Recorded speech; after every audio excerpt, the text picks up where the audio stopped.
Police दलात प्रतिष्ठेचं असलेलं पद म्हणून स्थानिक गुन्हे अन्वेषण शाखेच्या निरीक्षकाला सन्मान असतो।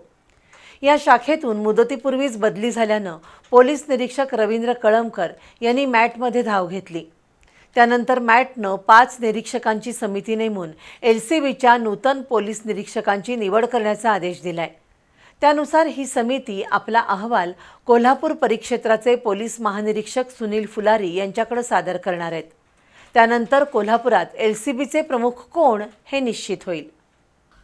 कोल्हापूर पोलीस दलातील स्थानिक गुन्हे अन्वेषण शाखेचे निरीक्षक रवींद्र कळमकर यांचा कार्यकाल पूर्ण होण्याआधीच अचानक त्यांची बदली झाली, तर राजारामपुरी पोलीस ठाण्याचे निरीक्षक सुशांत चव्हाण यांना स्थानिक गुन्हे अन्वेषण शाखेच्या निरीक्षक पदाची संधी मिळाली। या निर्णयाला निरीक्षक रवींद्र कळमकर यांनी नोव्हेंबर महिन्यात मॅट कोर्टात आव्हान दिलं। त्यावर सुनावणी पूर्ण होऊन मॅटनं कळमकर यांचा अर्ज मंजूर केलाय। मात्र 5 पोलीस निरीक्षकांची एक समिती नेमून LCBच्या नूतन पोलीस निरीक्षकांची निवड करावी असा आदेश मॅट कोर्टानं दिलाय। त्यानुसार आता 5 निरीक्षकांची समिती गठीत होणार आहे।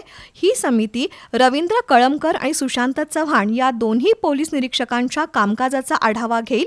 त्यानंतर अहवाल तयार करून तो कोल्हापूर परिक्षेत्राचे पोलीस महानिरीक्षक सुनील फुलारी यांच्याकडे सादर होईल आणि त्यानंतर स्थानिक गुन्हे अन्वेषण शाखेच्या निरीक्षकपदी कुणाची वर्णी लागणार हे निश्चित होणार आहे।